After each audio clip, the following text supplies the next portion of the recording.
लता मंगेशकर भारत की सबसे प्रतिष्ठित और पार्श्व गायिका है जिन्होंने कई फिल्मों में और गैर फिल्मी यादगार गीत गाए हैं। दुनिया भर में इनके करोड़ों प्रशंसक हैं जो लता जी को मां सरस्वती का अवतार मानते हैं। लता जी ने हजारों से ज्यादा हिंदी फिल्मों में गीत गाए हैं। मुख्यतः इन्होंने हिंदी, मराठी, बंगाली में गाने गाए हैं। वे 36 से भी ज्यादा भाषाओं में गीत गा चुके हैं, जो अपने आप में एक कीर्तिमान है। लता मंगेशकर का जन्म 28 सितंबर 2029 को इंदौर में हुआ था, जो कि एक मध्य प्रदेश में स्थित है। वह पंडित दीनानाथ मंगेशकर और शेवंती की बड़ी बेटी है। लता के पिता पंडित दीनानाथ मंगेशकर एक मराठी संगीतकार, शास्त्रीय गायक और थिएटर एक्टर है, जबकि उनकी माँ गुजराती थी। शेवंती उनकी दूसरी पत्नी थी। उनकी पहली पत्नी का नाम नर्मदा था, जिसका मृत्यु के बाद दीनानाथ ने नर्मदा की छोटी बहन शेवंता को ही अपनी जीवन संगिनी बना दिया। पंडित दीनानाथ का सरनेम हड़ीरकर था, जिससे बदलकर उन्होंने मंगेशकर रख दिया। वे गोवा में मंगेशी के रहने वाले थे। इसके आधार पर उन्होंने अपना नया सरनेम चुना। लता के जन्म के समय उनका नाम हेमा रखा गया था, लेकिन उसे बदलकर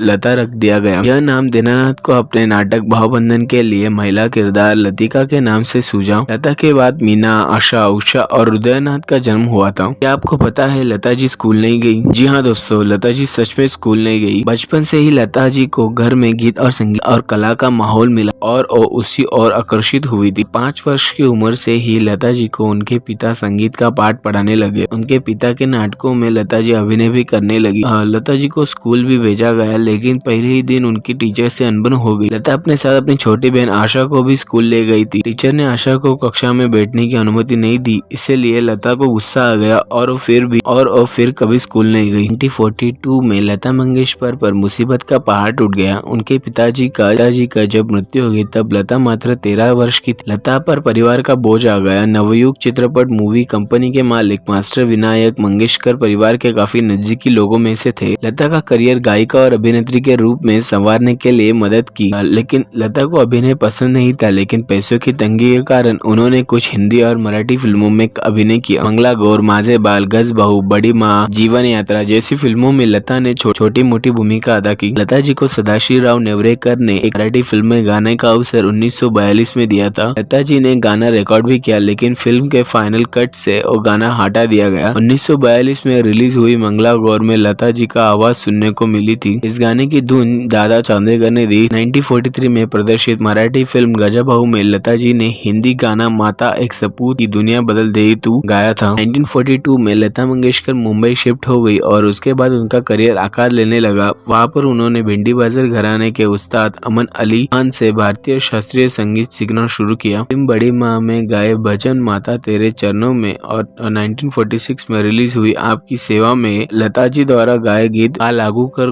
जोरी ने लोगों का ध्यान लता जी की ओर खींच लिया। वसंत देसाई और गुलाम हैदर जैसे संगीतकारों के संपर्क में लता जी आई। उनका करियर निखरने लगा। लता जी के गुलाम हैदर मेंटर बन गए। वो लता जी को दिग्गज फिल्म निर्माता शर्जील मुखर्जी के पास ले गए। उस समय वो शहीद फिल्म बना रहे थे। हैदर ने लता जी को लेने के लिए सिफारिश मुखर्जी से की। लता जी को सुनने के बाद मुखर्जी ने ये कहते हुए लता जी को इनकार कर दिया कि इनकी आवाज बहुत पतली है। इससे हैदर भड़क गए। वो लता जी की प्रतिभा को पहचान चुके थे। उन्होंने कहा कि आने वाले दिनों में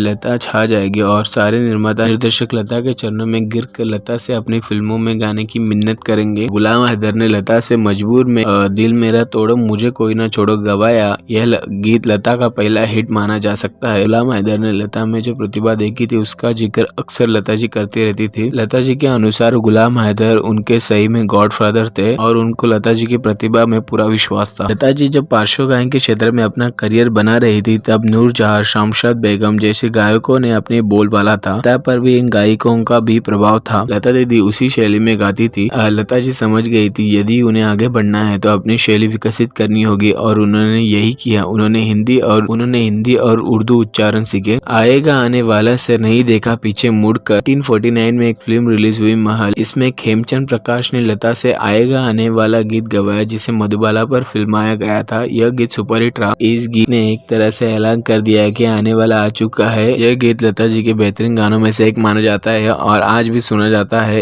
इस गीत के कामयाबी के बाद लता जी ने फिर से पीछे मुड़कर नहीं देखा। 1950 से 1970 का दौर भारतीय फिल्म के संगीत के लिए बेहतरीन माना जाता है, जब एक से एक बढ़कर गायक, संगीतकार, गीतकार, फिल्मकार थे। सबने मिलकर बेहतरीन फिल्में और संगीत रचा। लता मंगेशकर के स्वरों में ढलकर एक से से एक बढ़कर गीत सुनने मिले। अनिल विश्वास, शंकर जयकिशन, सचिन देव बर्मन, नौशाद, उनसान अली भगत मीर, हुसैन लाल भगत राम, सी रामचंद्र, सलील चौधरी, सज्जाद हुसैन, वसंत देसाई, मदन मोहन, कल्याण जी, आनंद जी, लक्ष्मीकांत प्यारेलाल, राहुल देव बर्मन जैसे नामी संगीतकार मधुर धुनों का निर्माण कर रहे थे। लता मंगेशकर सभी की पहली पसंद थी। इन संगीतकारों के साथ लता ने अनेक अदाकारों गीत गाए जिनकी लोकप्रियता कोई सीमा नहीं है। लता जी के आवाज का माधुर्य आम जनता के सिर का चर बोल रहा था। तब लता मंगेशकर देखते ही देखते चोटी की गायिका बन गई। महिला गायकों में उनकी इर्द गिर्द कोई भी नजर नहीं आता था, भी कोई नजर नहीं आता। कई फिल्में महज इसलिए सफल हुई क्योंकि लता मंगेशकर के गाए गाने लोकप्रिय हुए। इस कारण ही फिल्म चल निकली। अपने सहज सरल स्वभाव के कारण लता जी फिल्म निर्माताओं और निर्देशकों और संगीतकारों की पहली पसंद बनी। हर गाने को लेकर उनकी मेहनत गाने में झलक। हर गाने को लता जी विशेष बना देती थी, चाहे वो रोमांटिक गाना हो, राग आधारित हो, भजन हो या देशभक्ति से ओतप्रोत हो। उनके द्वारा गाए गीत मेरे वतन के लोग ये सुनकर तत्कालीन प्रधानमंत्री जवाहरलाल नेहरू जी की भी आंखें भर आई थी। दीदार, बेजू बावरा, उड़ान खटोला, मदर इंडिया, बरसात, श्री 420, चोरी चोरी, हाउस नंबर 4, देवदास, मधुमती, आजाद, आशा, अमरदीप, बागी, रेलवे प्लेटफॉर्म, देख कबीरा रोया, चाचा जिंदाबाद, मुगले आजम, दिल अपना और प्रीत पराई, 20 साल बाद, अनपढ़, मेरा साया, वो कौन था, आए दिन बाहर के, मिलन, अनीता, शगिरदा, मेरे हमदर्द, मेरे दोस्त, मेरा रास्ते, जीने की राह जैसी सैकड़ों फिल्मों में लता जी के मधुर नगमे गाए। संगीतकार लता जी के पास कठिन से कठिन गीत लाते थे और लता जी बड़ी आसानी से उन्हें गा देती थी। राज कपूर, बिमल रॉय, गुरुदत्त, महबूब खान, कमाल अमरो जैसे दिग्गज फिल्मकार की पहली पसंद लता जी रही। 1970 से फिल्म संगीत में गिरावट आनी शुरू हो गई थी, लेकिन लता जी ने अपने आप को इससे बचाया उनके गाने की क्वालिटी लिए होते।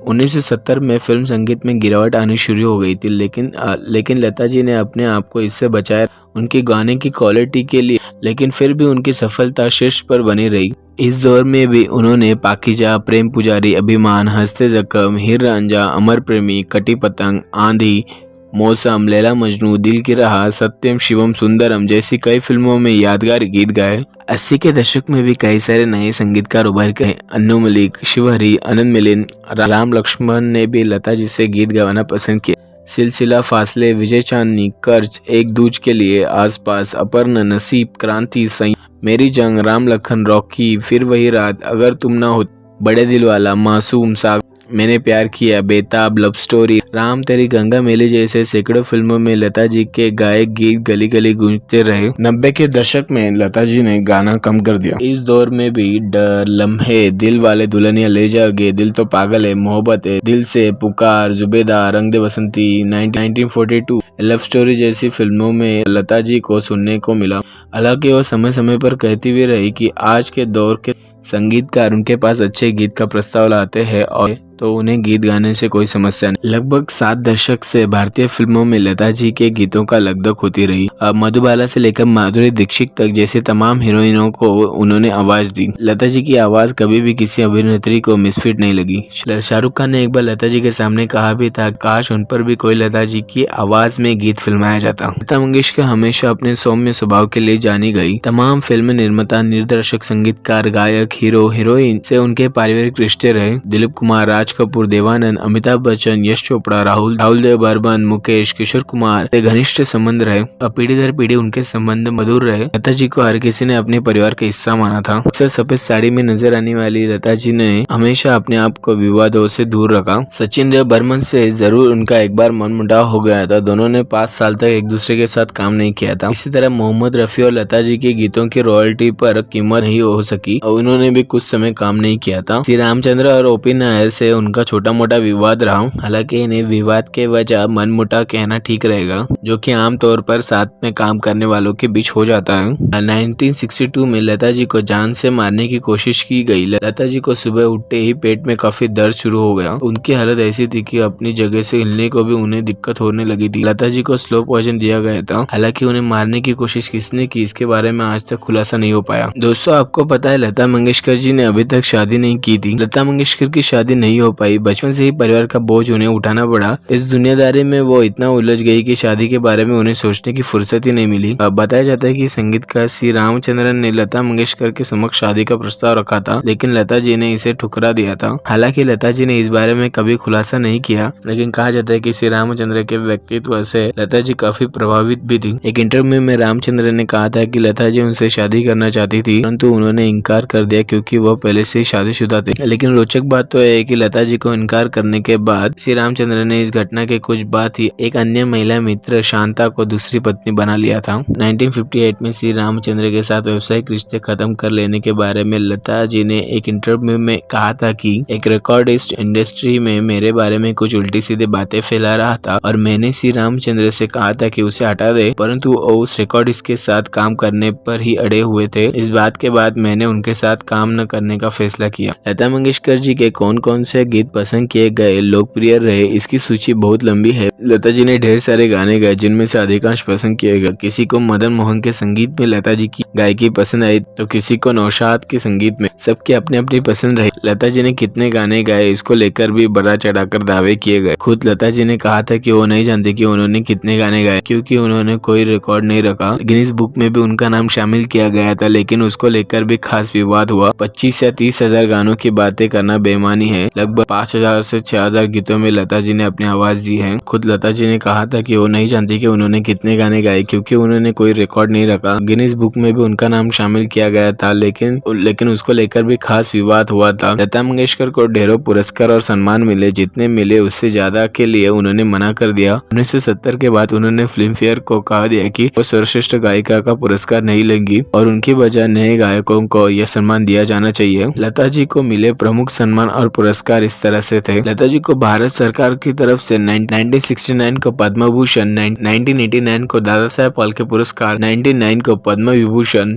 और 2001 को भारत के सर्वश्रेष्ठ पुरस्कार भारत रत्न से सम्मानित किया गया। 1972 में फिल्म परी के गीतों के लिए सर्वश्रेष्ठ महिला पार्श्व गायिका और राष्ट्रीय फिल्म पुरस्कार दिया गया। 1974 में फिल्म कोरा कागज के गीतों के लिए सर्वश्रेष्ठ महिला पार्श्व गायिका और राष्ट्रीय फिल्म पुरस्कार दिया गया। 1990 में फिल्म लेकिन के गीतों के लिए सर्वश्रेष्ठ महिला पार्श्व गायिका राष्ट्रीय फिल्म पुरस्कार दिया गया। बात करें लता जी के फिल्म फेयर अवार्ड्स की, 1959 में आजादी के परदेसी, 1963 में काहे दीप जले कहीं दिल, 1966 में तुम मेरे मंदिर तुम मेरी पूजा, 1970 में आप मुझसे अच्छे लगने लगे, 1993 में film fair life time achievement award, 2004 में फिल्म फेयर स्पेशल अवार्ड। 50 साल पूरे करने के लिए फिल्म फेयर की अवार्ड के अवसर पर एक गोल्डन ट्रॉफी प्रदान की गई। बस इतना ही नहीं दोस्तों, महाराष्ट्र राज्य फिल्म पुरस्कार की तरफ से भी इन्हें काफी सारे पुरस्कार दिए गए। 1997 में महाराष्ट्र भूषण पुरस्कार, 2001 में महाराष्ट्र रत्न। अवार्ड्स की सूची बस हिंदी और मराठी फिल्मों तक ही नहीं रही, बंगाली फिल्मों में भी लता जी ने काफी गीत गाए। वहाँ पर भी उनकी गीतों की काफी प्रशंसा की गई। वहाँ पर भी उन्हें काफी सारे अवार्ड से सम्मानित किया गया। Bengal Film Journalist Association Awards में 1964 में वो कौन थी, 1967 में मिलन, 1969 में सरस्वती चंद्र, 1970 में दो रास्ते, 1971 में तेरे मेरे सपने, 1972 में पाकिजा, 1973 में बॉन पलारिश बाली, कोरा कागज, एक दूजे के लिए,